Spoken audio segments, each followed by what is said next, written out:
Welcome to the deep dive. We're here to distill insights from, well, a pretty hefty stack of sources. Today, we're tackling something really pivotal, that journey to CPhT certification, certified pharmacy technician. For a lot of you maybe gearing up for this exam, it can feel like navigating an ocean of info, right? Yeah. Regulations, pharmacology, it's a lot. So our mission today, pulling from the latest study guides and official frameworks, is basically to offer you a strategic shortcut. We're blending a knowledge refresh with some practical application. Think of it like an audio quiz to test and really lock in those core concepts. That's exactly right. And what's really key here, I think, is that the CPhT cert, it's way more than just paper. It's fundamental validation of your expertise across all those essential pharmacy areas. Wow. Patient communication, medication safety, the whole spectrum. So yeah, this deep dive, think of it as your personal diagnostic, helping you pinpoint maybe where those knowledge gaps are before test day, and hopefully turning them into strengths. So yeah, let's jump in. Absolutely. Okay, let's unpack this. First up, communication and customer care. This is really where patient trust starts, isn't it? Okay, picture this scenario. A patient comes in, they're clearly worried, concerned about the potential for addiction with a controlled substance they've just been prescribed. How should you, as the pharmacy technician, respond? Your options. A, reassure them addiction's unlikely. B, refer them to the pharmacist for a proper discussion. C, hand them some literature on addiction risks. Or D, just tell them to follow the doctor's orders carefully. Okay, the correct answer here, and this is really important, is B. Refer the patient to the pharmacist for a detailed discussion. This is just paramount. And what's insightful, I think, is you're not just, passing the buck. You're actively using the pharmacy's expertise, reinforcing trust by making sure the patient gets the most accurate, detailed, and clinically informed discussion. And that comes from the pharmacist. It's their role. A really common mistake is trying to help by giving partial info, maybe reassuring them based on your own feelings. But that can cause confusion, or worse, and crucially, it's just outside your scope of practice. That's such a vital point about the tech's role. So what does this actually mean for someone on the floor? Day to day, handling these sometimes tricky interactions, especially if a patient seems genuinely distressed. Yeah, it means really understanding your defined scope. That's foundational. Patient safety, professional compliance, it all hinges on that. You can absolutely offer empathy, listen, acknowledge their concerns. That's good customer care. But any complex clinical question, especially something like addiction risk or anything needing a therapeutic judgment call, that always needs the pharmacist. Always. Your role is like being the skilled conduit, connecting the patient to the right level of care. Not giving the advice yourself. It's a perfect example of how a tech supports safety indirectly, but powerfully. Okay. Building on that safety foundation, let's pivot. Let's talk about the medication order entry and fill process. Because, even the best communication gets undermined if there's an error in actually getting the medication ready, right? So here's the scenario. Patient requests a refill, standard stuff. But you check, and oops, the prescription has expired. What do? Options. A, refill it anyway, just this once, as a courtesy. B, tell the patient they need a new script from their doctor. C, notify the pharmacist so they can contact the prescriber for a new one. Or D, process the refill but flag it to the insurance. Right. The correct path here is C.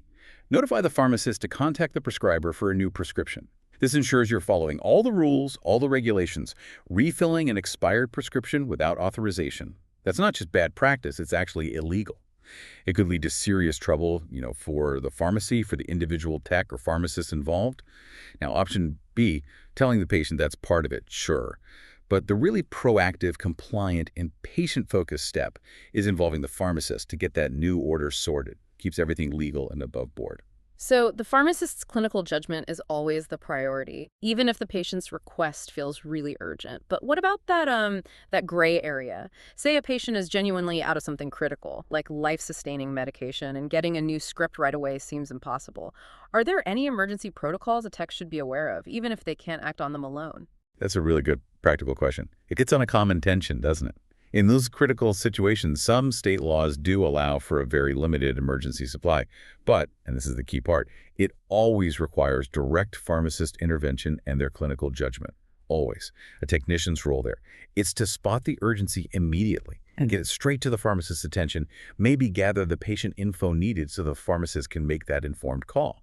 You, as the tech, are never authorized to make that decision solo. But recognizing it and escalating properly, absolutely vital. Okay, let's turn now to a domain that's just foundational. Medication safety. Paramount everywhere. So here's your question.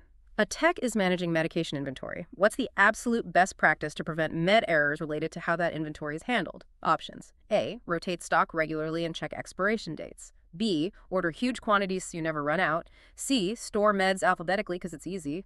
Or D. Use a first in, last out method. The clear winner here is A. Rotate stock regularly and check expiration dates. It sounds simple, maybe, but it's a core risk mitigation strategy. It directly ensures meds get used before they expire. That's fundamental patient safety. Pharmacies lose a ton of money on expired stock, sure, but the real issue is potential therapeutic failure for a patient. Or worse, an adverse reaction if an expired drug slips through. Storing alphabetically doesn't stop expired meds going out. Ordering huge amounts actually increases the risk of waste and expired stock sitting there. So A is the way. Right, proactive risk mitigation. Love that phrase. Okay, here's where it gets really interesting. What else should you do if you're unsure about storage? Or, say, something goes wrong, like a fridge vial gets left out. Yeah, good question. Your absolute go-to, your source of truth, is always the manufacturer's specific guidelines. Check the label, check the package insert, never ever guess. And if a medication, especially something temperature sensitive like insulin or a vaccine, has been stored improperly, even for a short time, you have to consult the pharmacist immediately, period. They're the only ones qualified to assess if it's still viable, still safe and effective, or if it needs to be discarded. I remember once a pharmacy I knew nearly lost thousands of dollars worth of biologicals because of a brief fridge issue. It really drives home how crucial a tech's diligence is here. Wow, yeah, that's a powerful story. Okay, let's move into a really big domain for the CPhT exam, sometimes up to 25% of the questions I hear. Pharmacology. So definitely a key area to nail down. Here's a pharmacology question for you. Which anti-epileptic drug is known for causing gingival hyperplasia as a side effect? Is it A, phenytoin, B, carbamazepine, C, valproic acid, or D, lamotrigine? The answer is A, phenytoin. Yep, phenytoin is pretty notorious in pharmacology circles for causing gingival hyperplasia. That's the overgrowth of gum tissue. And it's not just cosmetic, It can cause real problems with oral hygiene, pain, even make eating difficult. So educating patients about really meticulous dental care becomes super important when they're prescribed phenytoin. That's a crucial link to patient care. Okay, another common challenge. Drug interactions. A patient's taking warfarin. Which vitamin should they avoid taking in excessive amounts because it messes with the warfarin? Options: A, vitamin C, B, vitamin D, C, vitamin K, or D, vitamin B12. That would be C, vitamin K. Yeah, excessive vitamin K can directly counteract or antagonize the effects of warfarin. Basically, it reduces warfarin's blood thinning ability, which could put the patient at a higher risk for danger and clots. It's exactly why patients on warfarin get specific dietary advice, especially about things like leafy green vegetables, which are packed with vitamin K. So what does this all really mean for the technician? You're supporting patient care, you're part of that team. It sounds like it's way more than just memorizing drug names. Oh, absolutely. Yeah. It's about recognizing these critical drug facts and understanding their real-world impact. Like if you're handling a hazardous drug order, using personal protective equipment, PPE, isn't just a suggestion. It's absolutely crucial for your safety and everyone else's. Or if a patient chart says penicillin allergy, you need to be instantly aware that cephalosporins, like cephalexin, have the highest chance of cross-reactivity because their structures are similar. And thinking about common side effects, constipation is a big one with opioid meds. Really common, often distressing for patients. If it's not addressed, it causes more problems. Making these connections, that's what elevates a tech's role beyond just, filling orders. Fantastic insights. Okay, let's explore the pharmacy information systems usage domain.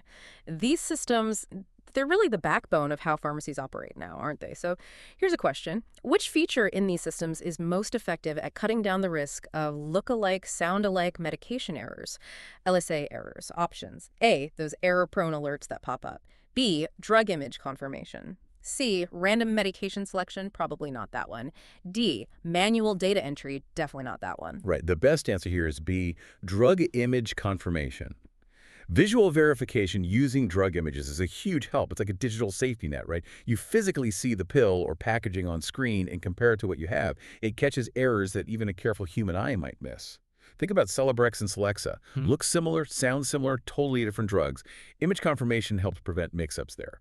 Alerts are good too, but that visual check adds a really strong layer of security. It ensures accurate tracking, accurate dispensing. And remember, the main goal of these systems is always medication management and patient safety, not, scheduling staff breaks or something. That's a powerful tool, definitely. Okay, let's unpack this a bit more. What about keeping the system itself running smoothly and securely? We rely on them so much. That's a really vital point, actually. Regularly updating the software for these pharmacy systems. Absolutely essential. It keeps them secure, prevents breaches, and makes sure they function optimally. Outdated systems can cause slowdowns, glitches, things that directly impact patient care. And say you spot an error on a printed label, maybe incorrect patient info. Your first move isn't just to fix it yourself. No, you have to notify the pharmacist immediately. Then you correct it, but under their direct supervision. That oversight is crucial for accountability and preventing errors downstream. Good point.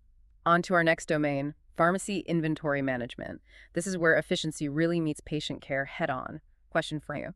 When a new shipment of meds arrives, what's the very first thing a pharmacy tech should do? Options. A, stick them straight on the shelf. B, check the shipment against the invoice for accuracy. C, update the inventory system right away. Or D, hunt for any expired meds to toss out. The correct first step is B. Check the shipment against the invoice for accuracy. Always.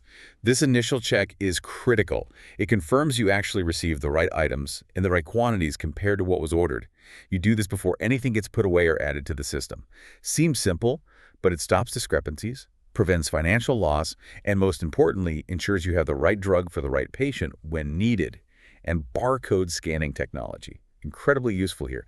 It automates that verification, catching errors right at the start. Right, so it's validation, not just receiving. What's fascinating here is how does a pharmacy stay on top of its stock in real time? Avoid those "oh no, we're out" moments. Yeah, that's where a perpetual inventory system is key. It's much better than just doing occasional counts. It gives you continuous real-time data, what you have, how fast it's moving, even tracking expiration dates. It's invaluable for managing stock efficiently, preventing shortages and overstock. It's like a living database. And you should always double-check storage conditions on the actual medication label itself. That's your definitive guide. Oh, and if a back order happens, the tech needs to flag it to the pharmacist immediately. And then proactively check for alternative suppliers or discuss options to avoid disrupting patient therapy. It's about problem solving. Okay, shifting gears now to pharmacy law and regulations. Hugely important for compliance, ethical practice. This is where the rules live. Here's a question. According to federal law, which one of these must be on a prescription for a controlled substance? Options. A, patient's height and weight. B, prescriber's DEA number. C, the pharmacy's license number. Or D, the drug manufacturer's info. The absolute must-have is B, prescriber's DEA number. This is a non-negotiable federal requirement. That DEA number, Drug Enforcement Administration, it's essential for tracking controlled substances. It verifies the prescriber is legally allowed to prescribe them, critical oversight. And connecting this to other rules, remember that fax prescriptions for Schedule II drugs, generally not allowed, except for patients in hospice or long-term care facilities. Specific exemptions apply there. And if you have outdated Schedule II drugs, you need DEA approval before you destroy them. You can't just toss them. Compliance here is all about public safety and preventing drug diversion. So what does this all mean for safe patient dispensing? Especially thinking about meds that need specific instructions. It sounds like the text communication role is huge here too. You're spot on. Technicians are often right there at the front line, giving patients critical information. For meds needing special storage, maybe refrigeration, or protection from light, you absolutely must give the patient both clear written instructions and explain it verbally. That dual approach really helps make sure they understand it, remember it, and actually do it correctly. It prevents the medication from degrading, ensures it works properly, and leads to better outcomes. Skipping that clear instruction, it can completely undermine why the medication was prescribed in the first place. Let's move to pharmacy quality assurance. This ties directly back to patient safety, error prevention, the ultimate goals. All right, scenario. A patient complains they received the wrong medication. You investigate, find it was a mix-up with a similarly named drug. LSA error again? What process could have most effectively prevented this specific error? Options. A, using barcode scanning technology. B, implementing a 2-person check system. C, providing patient counseling at pickup. Or D, storing meds alphabetically. The most effective preventative measure here is A, using barcode scanning technology. Barcode scanning provides that direct digital verification. It compares the physical product being dispensed against what was prescribed. It dramatically cuts down on errors caused by look-alike, sound-alike names because it takes the ambiguity out of human visual checks. Now, a 2-person check helps, counseling is vital, but barcode scanning is that proactive, built-in safety net. This kind of tech is really a cornerstone of modern quality assurance, ensuring safety, ensuring accuracy. That's the main goal. It's about systemic checks, not just relying on people being perfect all the time. That's a great point about systemic checks. Okay, here's where it gets really interesting. What's the absolute first thing you do if you spot a discrepancy, especially with controlled substances? Yeah, if you notice any discrepancy in a controlled substance count, even a small one, report it to the pharmacist immediately. No delay. Waiting just complicates things, makes it harder to figure out what happened, and it can even have legal implications. Get it reported right away for proper investigation. And what about recurring errors? Say, labeling issues keep popping up. The first step isn't just fixing the labels each time. No, you need to discuss it with the pharmacist. Figure out the root cause. Is it the printer? A software glitch? A training issue? Then implement a systemic fix. And for preventing expired meds slipping through, regular inventory checks, maybe monthly, specifically looking for short-dated items. Proactive QA is the best QA. Okay, our final domain for this deep dive, sterile and non-sterile compounding. This area demands incredible precision, doesn't it? Strict adherence to guidelines. Here's a question. USP 797 guidelines, those are the big ones for sterile compounding. How long do they say you need to wash your hands before starting sterile compounding? Options: A, 15 seconds, B, 30 seconds, C, 1 minute, D, 2 minutes. The correct duration, according to USP 797, is C, 1 minute. Proper decontamination involves washing hands and forearms all the way up to the elbows for at least 1 full minute. It's not just a suggestion. It's based on science to significantly reduce the microbial load before you enter the cleanroom environment. And another key point here.